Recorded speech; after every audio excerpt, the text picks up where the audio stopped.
Cool. Like I said, I like the cover. I like the inside cover when you flip open the book to where the lizard's in the shoe. Yeah. Because that's cool, man. It is that kind of digital, very 90s, I guess. But Makes me think of Reboot. You ever see that show? No, I never saw that. It was a show that was like entirely in that animation style. Like everything about it was that kind of CGI level.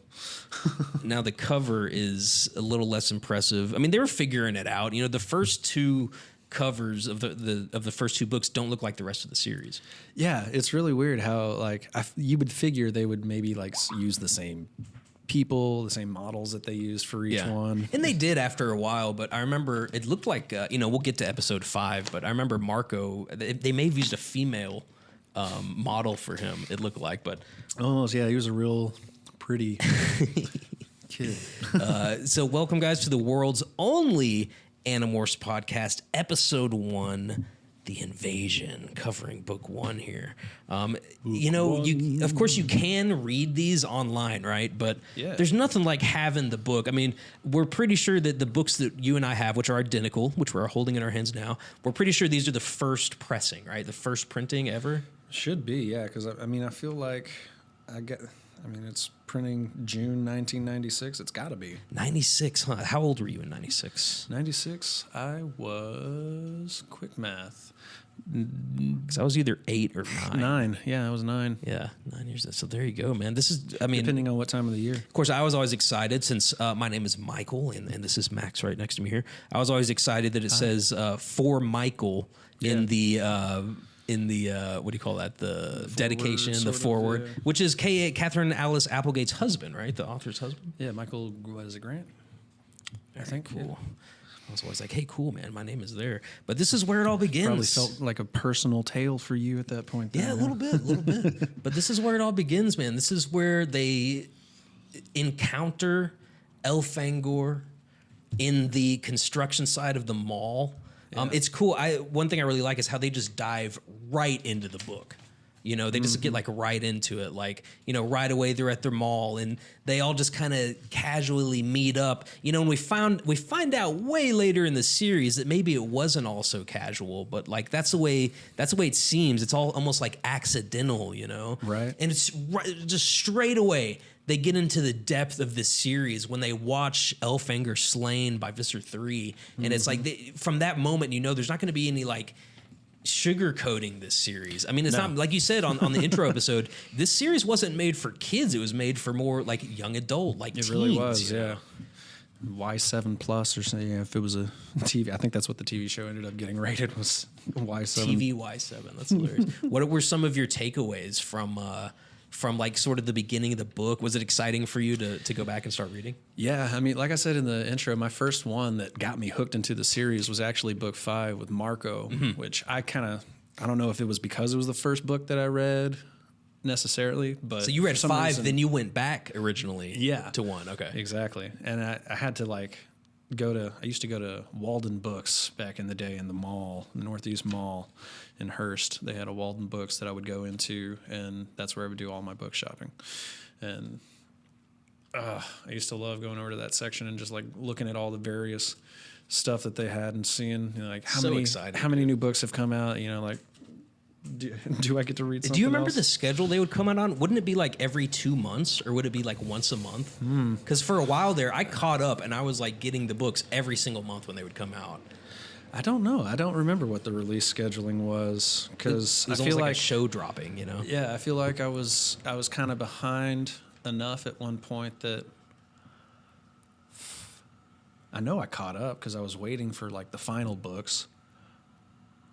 But I can't remember when along the lines that was. That was like already Y2K. Yeah. And there's some of the books in the series that throughout the years have been lost or tossed out or let someone borrow, never got them back or something. But book 1 I have, and obviously you do too. It's funny because both our covers are like falling off, the pages are falling out. And it's also funny, they say inside of the cover right under where they think Michael, or say it's for Michael, is that if you find this book without a cover, it's stolen. Stolen. Like, no, it's just old. It's just old. It was just been worn through. Of course, this is where they get their powers from Elfangor. The blue box. 24 years old. My goodness. That's insane. Wow, 24. Man, that's a whole person, you know? Right. I thought it was cool to see on page 20 of our first edition books anyway. I'm not sure what that translates to in other editions. When Jake actually goes onto the ship and like sees pictures of Elfangor's family. Right. He says, something caught my eye. It was a small 3-dimensional picture. 4 Andalites standing all together, looking like a strange gathering of deer with solemn faces. 2 of them looked very small, kids. I realized that this was a picture of the Andalite's family. So you actually see that in there. And again, like because he has to go and grab the morph box. Yes, he goes because Elfangor's just dying. Like, because don't forget, he just came down from a huge battle with the blade ship. He just all of a sudden materializes from their perspective in the sky. Like all of a sudden, there's a shooting star almost that's growing bigger and bigger and coming right for them. It's like, why did we have to cut through this construction site tonight, this time? Of all the times that we've been to the mall, of all the nights that we've walked home or gotten home in some other means, tonight something draws them, and they know they're not supposed to be there. But it's almost that captures the adolescent spirit of like, let's just do this random thing. Right. You know, like right away she just grabs you as a kid. I'm so interested in how she was able to appeal to, you know, as however old K.A. Applegate was when she wrote this, she still has a good ear and a good, writing for that kind of adolescent mind frame of like the trickery and then, you know, the dynamics between the characters and things like that. So yeah, she was one of my favorite authors at that time for that reason, because she had such a way of not only appealing to you as a person, but she also gave you such good vivid imagery to work with that it was almost impossible not to be immersed in whatever scene you were reading about at the time. Yeah. You know, like you felt like you were in the gravel with them at that construction site, dodging the laser beams from the Hork-Bajir. Getting chased through the abandoned building. Yeah. And if you remember that scene where she basically hints that a homeless guy was vaporized by one of the let's see. Okay. Or a random bystander. This is one of the first times this will come up. One of many, I'm sure. Pronunciations. Okay, so do you say Drakenbeam or Drakenbeam? What do you say? Dracone? Draken. Draken? I've always said Draken. I've always said Drakenbeam. I guess I don't know why, but it makes sense because dragon is dragon, so Draken. Yeah. Or Drake. See, I've always said Draken in my head. That's so funny. I think the only time I've altered that is when it's like draconian. Yeah. Like if somehow it was a draconian beam. Yeah.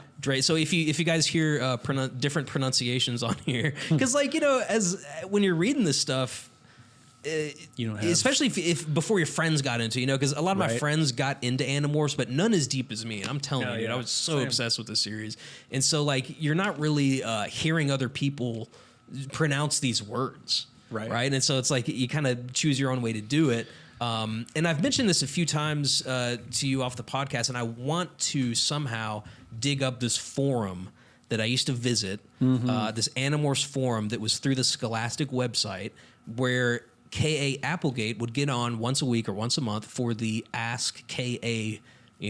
Segment, kind of like a Reddit AMA. Yeah. And I'm sure she's done some Reddit AMA since then, but she would do like an almost either weekly or monthly thing where she would just take questions. Wow. And it was so cool, man. I was so into that. I forgot why I started to say that, but because I'm going to try to find it to kind of bring it up, you know. I feel like I would have run into that through AOL at the time. That's probably how I stumbled across it. AOL, remember that? You would just like search for different subjects and it would come up in different chat rooms. The old modem. God, yeah. Oh, man. And then you have on page 25, you have basically the description of each character. Because Jake is looking around, Jake, the leader of everybody. And he says, Marco, his occasionally annoying best friend. Rachel, my smart, pretty, confident cousin. Cassie, who everybody knew liked animals more than she liked most people. And then he says, finally, I looked at Tobias. It was weird, the feeling I had at that moment staring at him. But of course, Tobias is kind of like an outsider, a loner. And I got the impression on this reread for the first time, I think maybe Tobias is kind of like an overweight, kind of a chubby kid.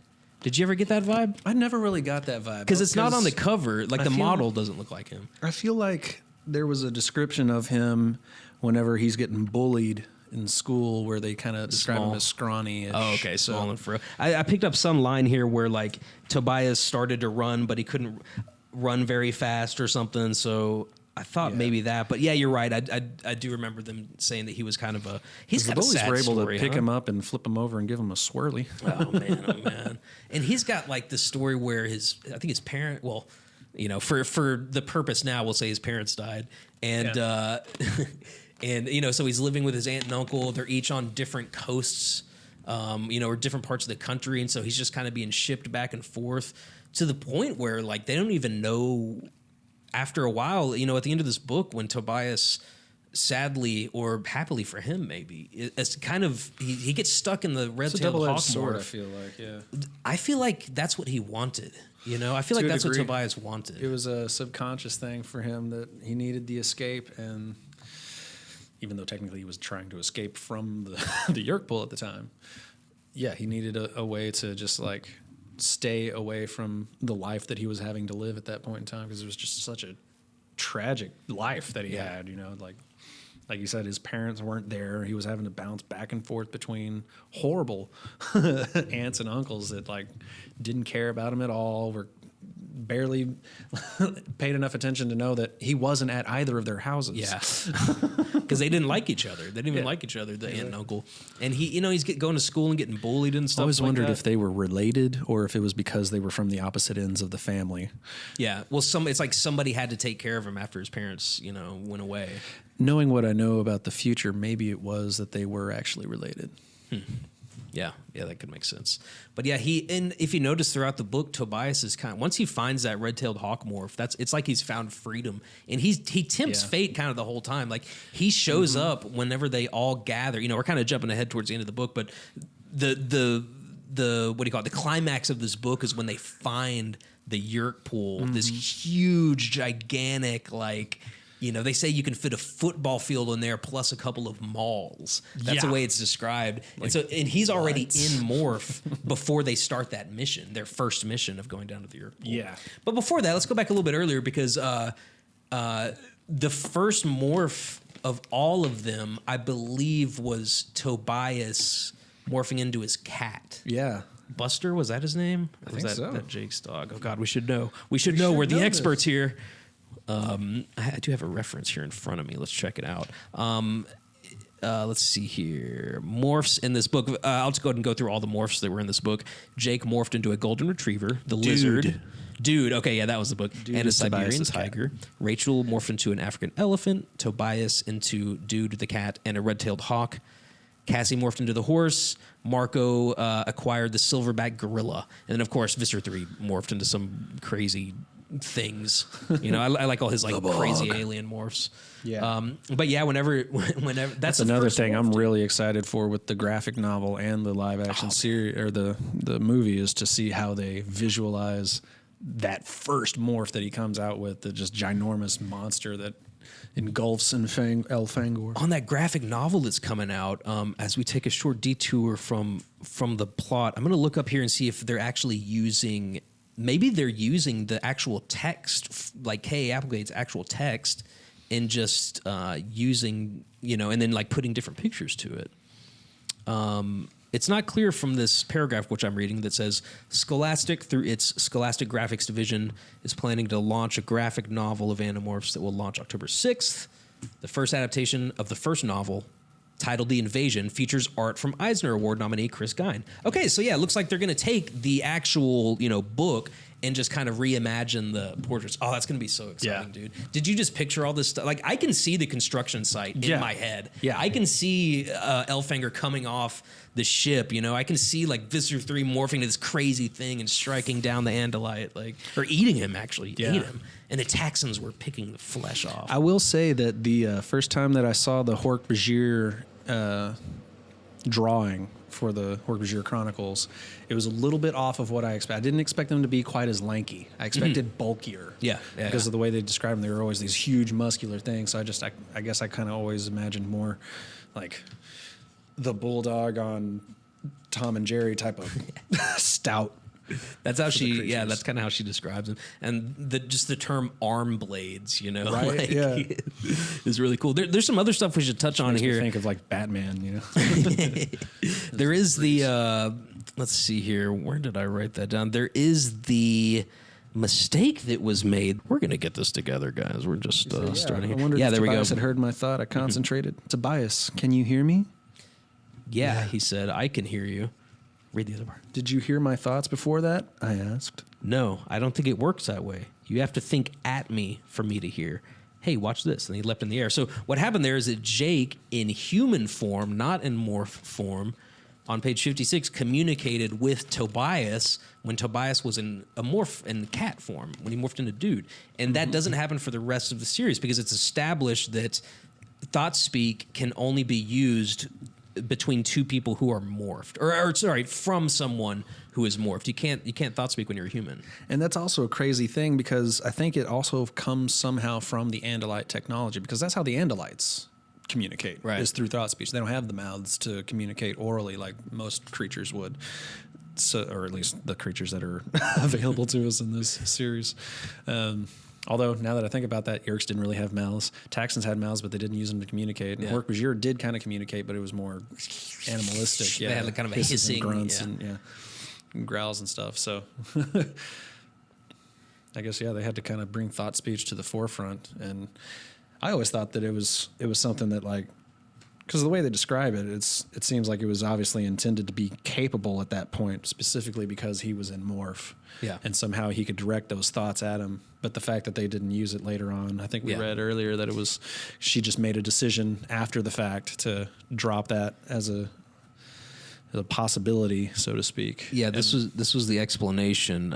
K.A. Applegate changed her mind, but forgot to correct the scene, which seems like a big oversight. And in that form that I keep referencing, with Ask K.A., she would people would ask about that just about every week or every time she did it, and she would say each time, "That was a mistake. Sorry, I messed that up." Which is strange, but that does nothing to take away from the solid universe that is created here. I mean, It really, it creates its own cosmos. There's so many different levels. I mean, obviously the kids, it's almost like the Animorphs themselves were made to relate to everyone. Like you have Jake, Yes. white, male, probably the most predominant demographic who are buying the books. Cis white males. Yes, it's exactly. You have Rachel, his cousin, the strong female, the warrior of the group. Yeah. Cassie, who is African American, who is like Earth Mother, like tuned into animals and all Kind that. of like the that world's extension of K.A. Applegate, kind of modeled Yes. after her as a kid. Right? Yeah, because you mentioned that she kind of was on a farm, sort of the same thing that Cassie had. Similar, yeah. Her parent, I think, Nature Rehabilitation Clinic. I can't remember if her parents necessarily were, but she was at some point a vet tech early on in her life as like one of her first jobs. And of course, Marcos, kind of, I guess he's Hispanic, right? I mean, obviously they don't share their last names, but I'm trying to remember if they ever necessarily dictate that in the series or if we just pick that up based off of the name, the artwork picture. and the people. Yeah. And then Tobias, who's kind of like the outsider. So it's like obviously He's the bullied kid. Yeah, which He would have been emo if it had been a thing at that point. if he had he not gotten stuck in the red-tailed hawk morph, he probably would have been a big emo guy. Like going into high school. Oh, yeah. because I think they're junior high aged, right? Like That's what I recall it as. because that's right. Although Because in Jake the tried out for the TV series, they make it seem like they're already high schoolers. Like, Yeah, there were a lot of issues with the TV series. Yes. It was exciting. Had a great theme song. Maybe we can have a whole episode dedicated Oh, to for sure. Yeah, TV special. Yeah. Definitely. But yeah, I think with all of the characters being relatable, with the coolness to a kid of I can change into any animal, and the descriptions of what it's like to be that animal, like whenever Jake morphs into the lizard, all of that it gets you so drawn in. I mean, like right away too. There's no like I said, no sugarcoating. There's no hesitation before it just Really, yeah. it just hits like completely, man. She does just enough to necessarily set everything up for you, give you an idea of who you're talking to, or who's talking to you, rather, whose perspective you're reading. And then they immediately jump right into the action of what's going on in their life and why this is a thing. Why are we reading about you? Oh, because you've been invaded and a separate alien species has come to try and help you. And now the only reconnaissance that you have for them is seemingly dead, and although they do end up running into his brother later. Yeah. Spoiler. And then also on book 1, here on the invasion, Marco is the guy who comes up with the name Animorphs. Yeah. Let's see here. Here we I think go. that was also one of the reasons I liked Marco so much as a kid, because he was the one that was clever and Yeah. witty. Always funny, sarcastic, ribbing with Rachel, always kind of poking fun at her. It's really fun to watch those dynamics develop. Yeah, because Marco says, talking about getting into the zoo, he says, "Oh, I'm sure we could talk them into letting us in for nothing," Marco said. "Just tell them we're Animorphs." "Tell them we're what?" Rachel said. "Idiot teenagers with a death wish," Marco said. "Animorphs." I tried the word out. It sounded okay.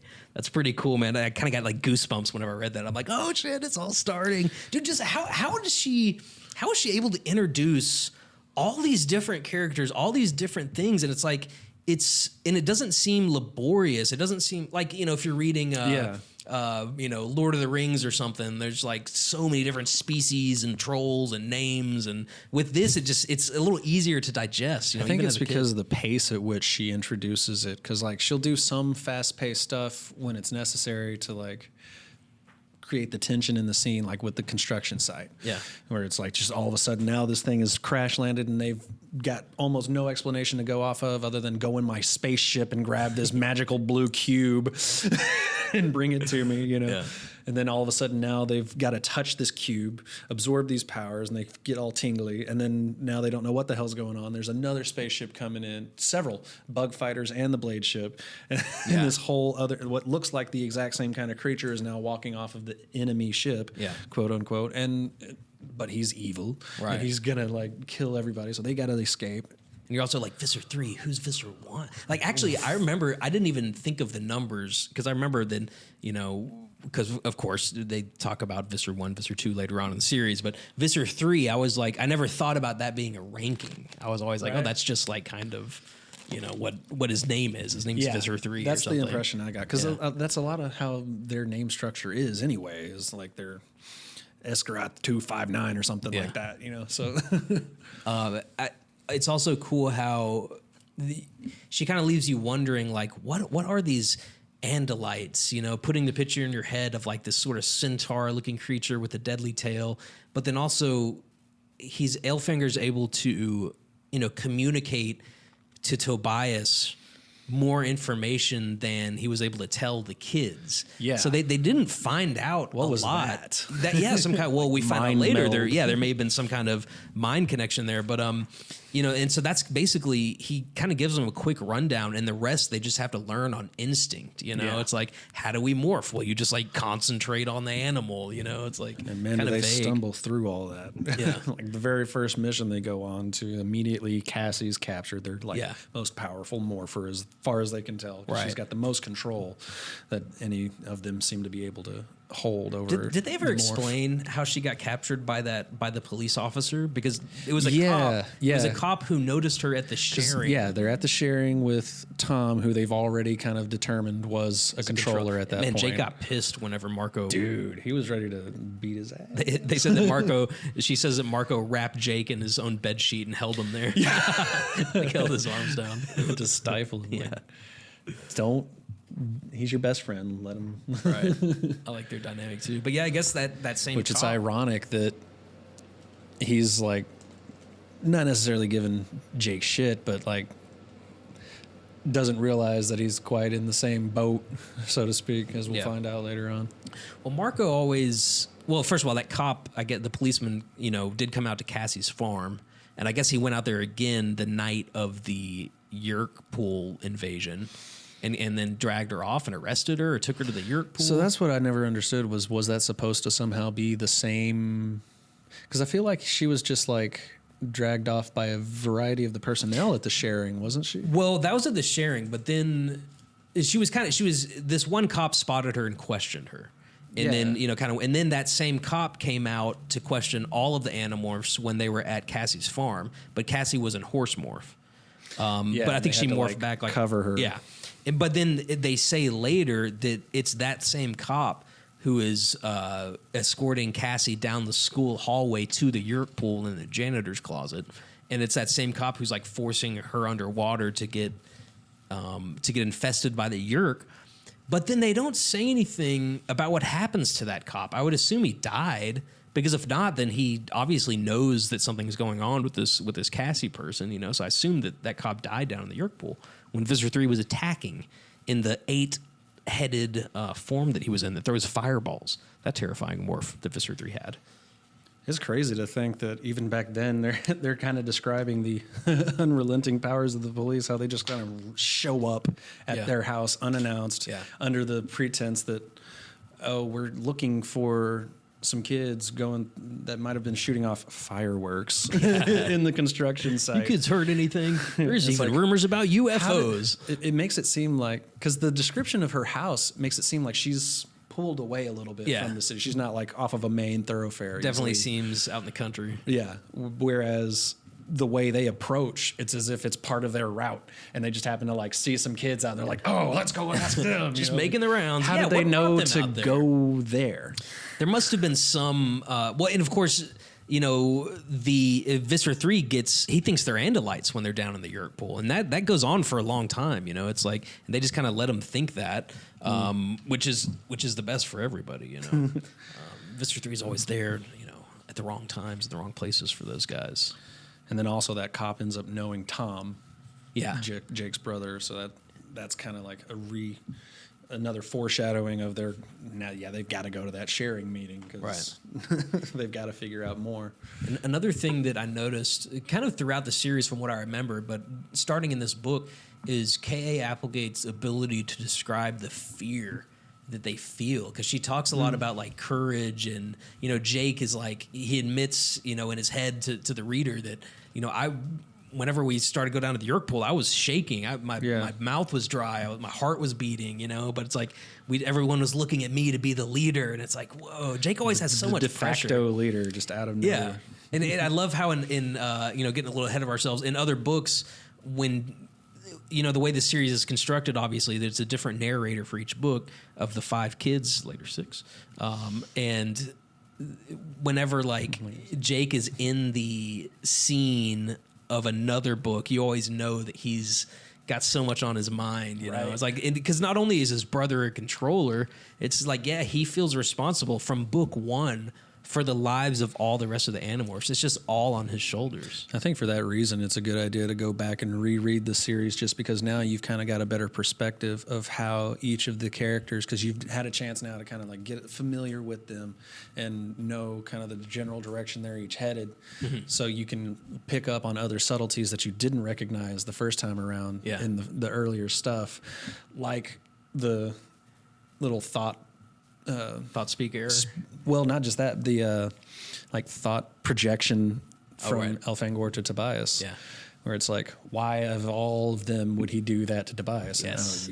The way it plays out. Yeah. Oh, it's so cool, man. Yeah, they set up so much. Like, there's even that part where Jake, they're down in the Yeerk pool towards the end in this big climax scene, which it sounds like hell down there, and they don't go down there for a while, I don't want to speculate too much, but I feel like it's a little while before they go down there. But there's that one part where Jake he sees Tom, and he's kind of close to Tom, and Tom, the Yeerk is out of his head, right? Right, yeah. And then but Cassie is about to get infested, and so the Animorphs say, "Go save Cassie. We'll save Tom." And then it says Jake is like, "I thought about that. I would think about this moment later on." For many years. Yeah, for many It was years. one of those haunting decisions that he had to make. She must have had it all planned out, dude. Almost K.A. like a stereotypical Batman.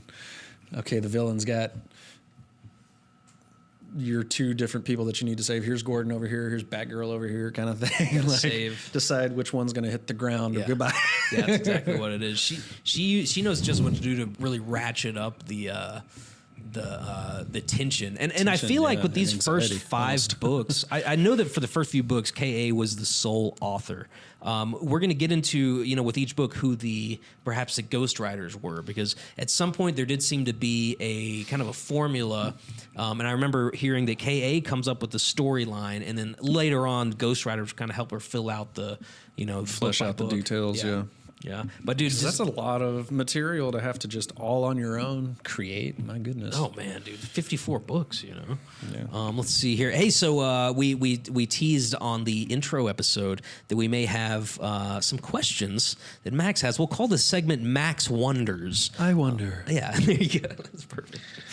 I wonder.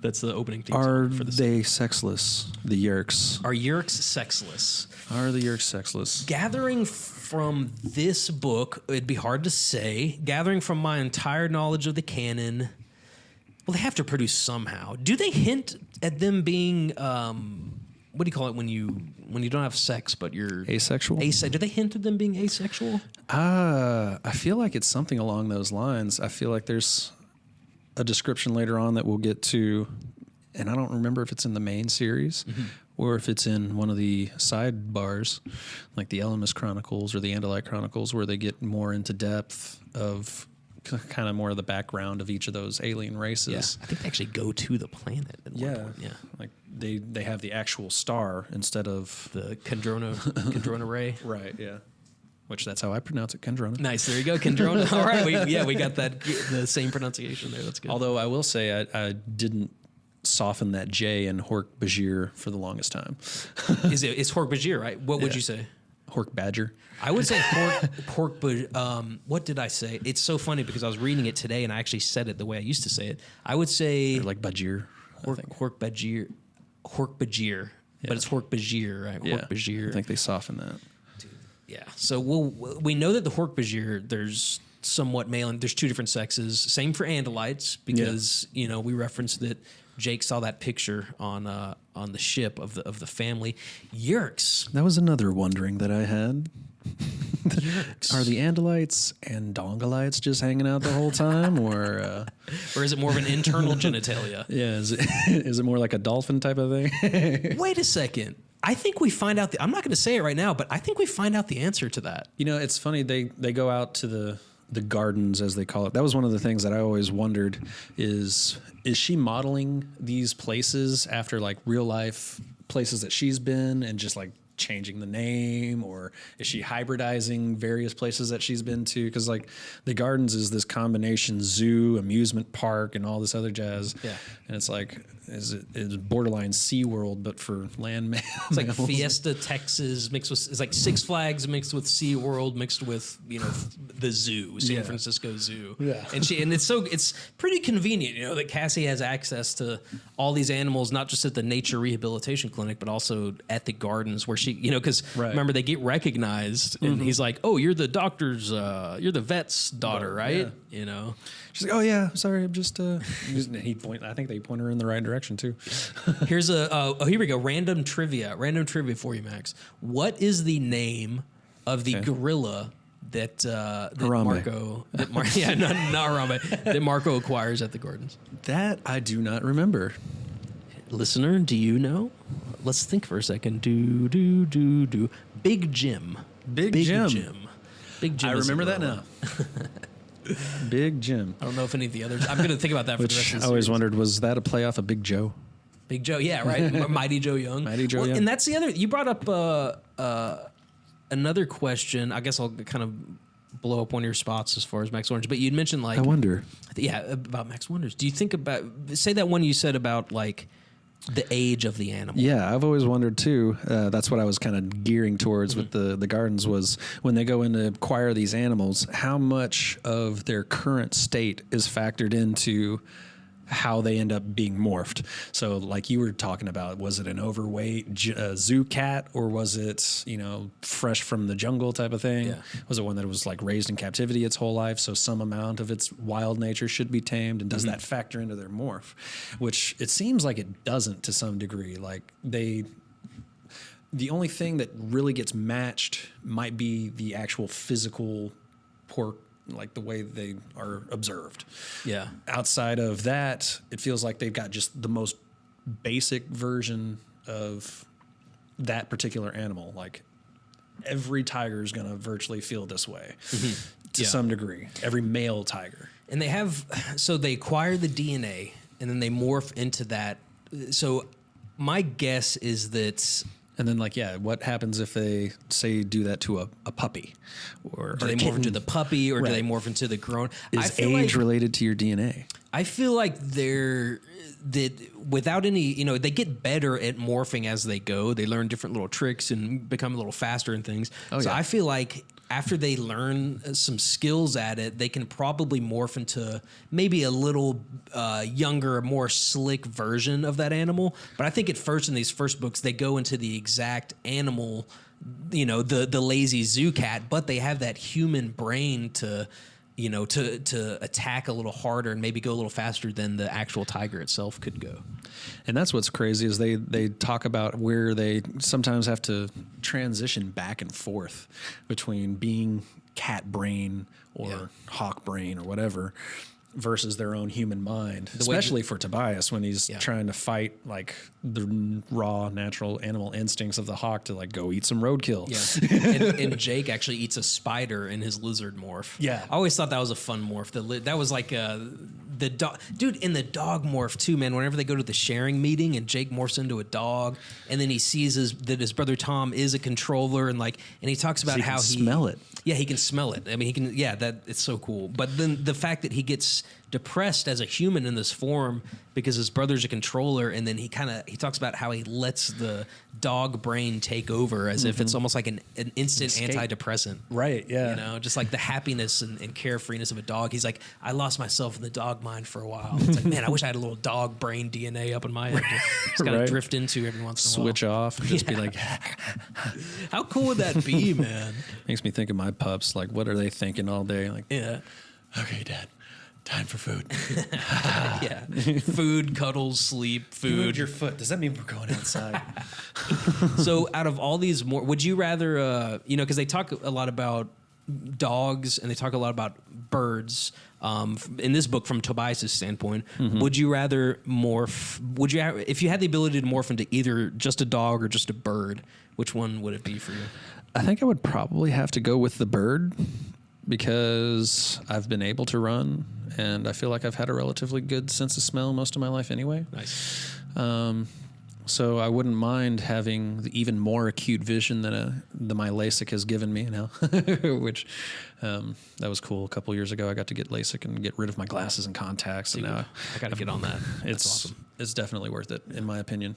We'll see 10 years down the road. Yeah, supposedly it still deteriorates to a lesser vision than that of a red-tailed hawk. So you'd rather go into the bird for the flying? For the flying and for the vision, yeah. Dude, because Tobias talks, man, and that's Those another part of thermals. this series is the way she writes the bird morphs. In this book, the way Tobias describes it, and there's that scene where Jake is copying Tobias's notes, and Tobias is like drawn pictures in the margins of what a city looks like from above. Just like the majesty of the warm thermals kind of just lifting you up under your wings, and you're just above everything. Imagine how calming that would be to a kid like Tobias. Ever since I read that description, I've always wanted that feeling. There's no way you can get it, but like, what does it feel like to have that warm air pushing you up? Yeah, exactly. I'm convinced that they'll have good enough like artificial intelligence one of these days to be able to put us into a VR Animorphs experience. Maybe by the time, maybe by the time they finally get around to the movie, that'll be something that's there. But this is a great one, man. I love this book. I'm still really excited that we're doing this podcast. I can't wait to get to the rest of these, man. This was, I will say, stats on this book. I think the page, there's on our first editions, Max size, there's 184 pages before the preview to number 2, The Visitor, begins. Yep. And we looked through some of my other Animorphs books. We think that besides the offshoots, besides the chronicles and things, that this may be the longest out of the 54, regular books that there are. And which would make sense because there's a lot to pack into the first to the first book. You know, I'm kind of curious now if that online version has the pages broken up in the same manner. Yeah, because you'll have some pages where it's the end of the chapter and they got like 3 lines or something. You know? Yeah, like we said, you can read these books online, which I'm going to have to do because I actually don't have. Hopefully, by the end of this podcast, maybe we'll have all the books, but I don't have book 2, so I'm going to have to read that online. But I would prefer to have the books in my hands, you know. Right. But dude, imagine how hard they're going to be to find when this movie comes out. Oh my god, it's going to be insane. And the graphic novel and stuff. I guess we'll just have to buy every graphic novel that comes out. Yeah, until I guess all the way so. to the end. Do you think they'll do the Andalite, the Chronicles and the offshoots and stuff? that would be really dope. That's what I'm also really excited for. When I started reading that, I was like, okay, but what are they going to do for all those offshoots? Like, Right. Are they just handling the series, or it'd be really cool if they somehow incorporated it the same way that we're intending to with Dars. You know, they as it chronologically came out or throughout their timeline, have them go through that particular instance. Maybe not so much the Alternamorphs and stuff like that. Alternamorphs those are the ones that if you're going to get rid of any. Out of all the books, those seem most like a money grab kind of Alternamorphs. I feel like they were just part of the same kind of gimmick that Scholastic was doing with a lot of their books. Like Animorphs did it, Goosebumps did it. I feel like there was Choose Your another Own couple. Adventure. Yeah, exactly. But shout out to Scholastic for like letting for not making it into a child's book, you know, Right. and instead it's a young adult book, you know, like they didn't like censor it big time. Yeah, because none of those scenes would have the same impact if you didn't have the vaporized random, migrant, the actual eating of Elfangor, The human controllers, the descriptions of. They're trying to save these human controllers coming out of the Yeerk pool, and Visser 3 is just evaporating them with those fireballs. Yeah. You know, and in this book, it says that they saved a lady. They actually got out with one lady. And then I don't know if they follow up on that. So what's up with that? I really don't think they do. That's a good question, and I've always wondered, like, what happens to her? What happens to the one lady who survived? Does she get recaptured because they were already in her head? They know where she would go and all that jazz. You know, dude, how freaky are Yeerks, man? When I used to go to bed at night, and I would be, after reading these books, and I would put one ear on the pillow and then my other ear would be sticking up in the air. I'd be like, man, I don't want a Yeerk to come in while I'm sleeping and go in my ear, Like, would you ever think about that? Oh, like, yeah. What if this stuff was real? Because, as a kid, you use your imagination so strongly and kind of put yourself into their position. And it didn't help that I would see random stories about people getting the earwigs or a roach or something crawling, or a spider for that matter, crawling in, laying eggs. Oh, man. I can't wait to talk more about the Yeerks being in the controller's head and that interaction and what that's like. That's so crazy to get sucked out of your own consciousness, basically, and be kind of like imprisoned in your mind. And I don't think that's ever been I haven't seen that in any other sci-fi series, like a thing where a slug gets into your head and sinks into your brain and controls you. I mean, there's been like pod people, but that's not the same thing. I feel like there was something like that on Star Trek. At one point, there was a parasitic type bug, and I don't think it worked quite the same as the Yeerk. They didn't like seep in through the ear and expand over your brain and like flatten out and fill all the crevices and all that jazz. Which implies to me that somehow they are able to, like when you sit on a leather couch, you start kind of like barely getting attached to it, and you have to peel yourself off of the couch. It seems like their body material, whatever they're made of, is similar enough to whatever brain matter is most consistently made of, that they're able to just immediately attach to it no matter what animal it is or what creature, or alien or species. Also curious as to whether or not they would be able to control like animals that way. Like, why haven't they just also implanted and a Yeerk into like a bear brain? Yeah, there's a little bit of suspension. Like, if I was reading these books for the first time as a 32-year-old, I would have to suspend some disbelief for this. Like, because who isn't going to notice a gigantic Yeerk pool underneath the city, But then at the same time, if they've overtaken the necessary people, the necessary people, yes. How long do you think the Yeerk invasion had been going on before Elfangor gave the Andalite the Animorphs power? Well, what I thought based off of the book that we read here, it was at least 5 to 10 years worth of already infiltrating. It seems like, but I think we find out later on in one of the offshoots that it's actually been way longer than that. It's been multiple decades. Any guesses on where the Animorphs are in the country? That's one of the things I always was trying to figure out too. I was always looking at the descriptions of the places like, okay, obviously they're on a coast somewhere. Are they like Seattle, California type of area? I always thought West Coast. Yeah, I always got a West Coast vibe. Same. I always got a West Coast impression. Although every once in a while I would get a very East Coast vibe whenever they would be talking about like Cassie or like the Osprey and stuff like that. But I mean, they're both shores. They kind of ultimately geographically are very similar. Yeah.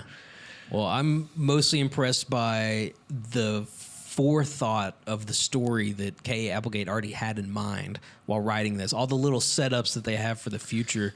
It seems quite obvious that they had a lot of it already mapped out before they even got the first book written off. Yeah. And we, as we progress into this podcast, I mean, the more questions we have, the more research we're going to do. I think it's safe to say that our interest, you and my interest in Animorphs, isn't based right now on internet fandom. I mean, our interest is basically based on our somewhat nostalgia for the series. Yes, exactly. And so, all these questions that we're asking, the answers are probably out there, but, we're kind of finding it out for ourselves. And as this progresses, we may move into this sort of the forums and the subreddits and, to find out every little thing. And go all the way down the A-hole. Yeah, just like that.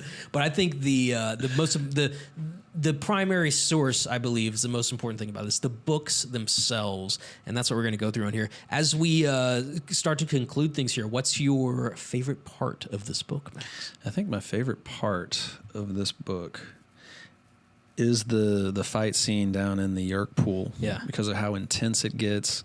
It already has the same level of intensity as like the opening couple of scenes where you're already getting invaded and whatnot, but to get all the description of not only how Jake was feeling like dealing with the morph, just in and of itself, having to deal with the morph and the mind of the cat and having to fight all the urges to panic or run or fight something, On top of that, he's also having to control himself in regards to like his brother and the actual point of the mission and what they're there to do, especially now that Cassie's been taken captive and is headed for Yeerkdom.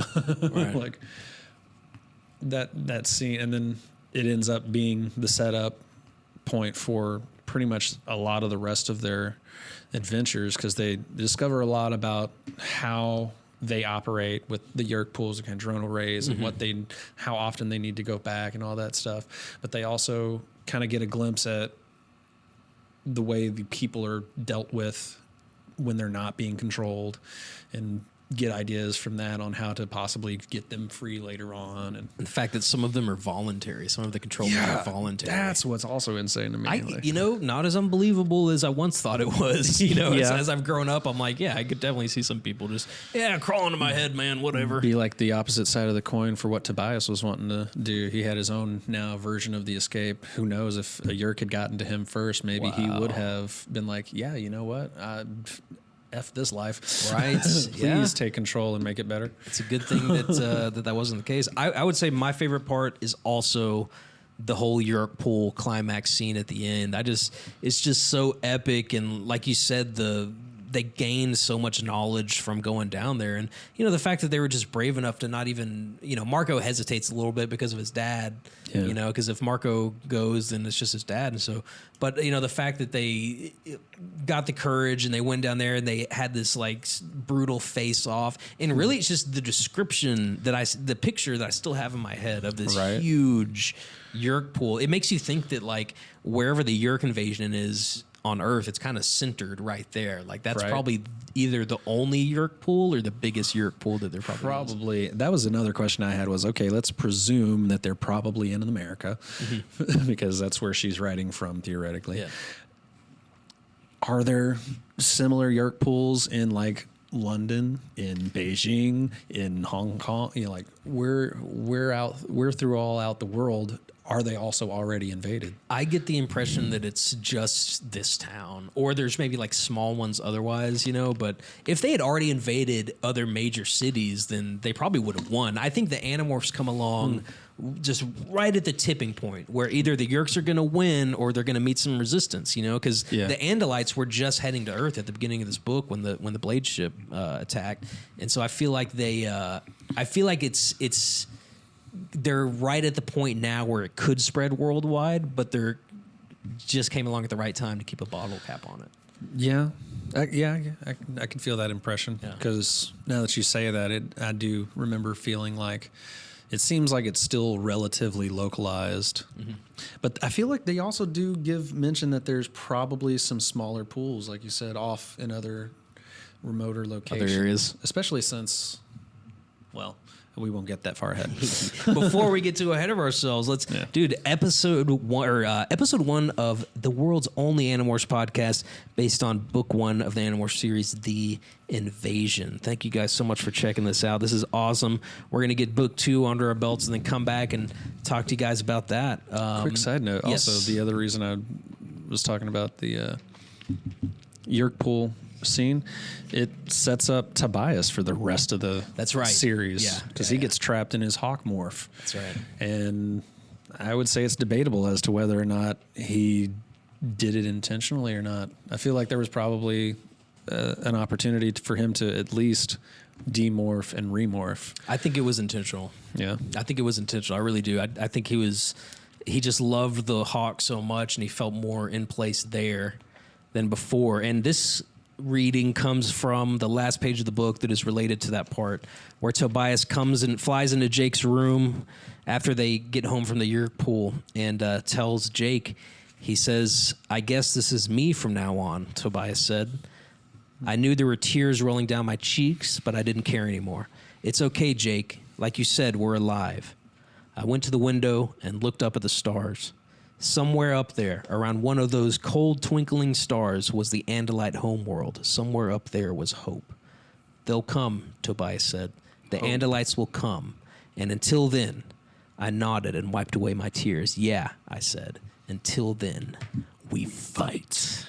And we will continue to fight against the Yeerk invasion here on the world's only Animorphs podcast. My name is Michael. And my name is Max. And you guys stay tuned. Make sure to like and subscribe and all that good stuff. And we'll see you next week with book 2. Ooh, what is book 2 called? Let's find that.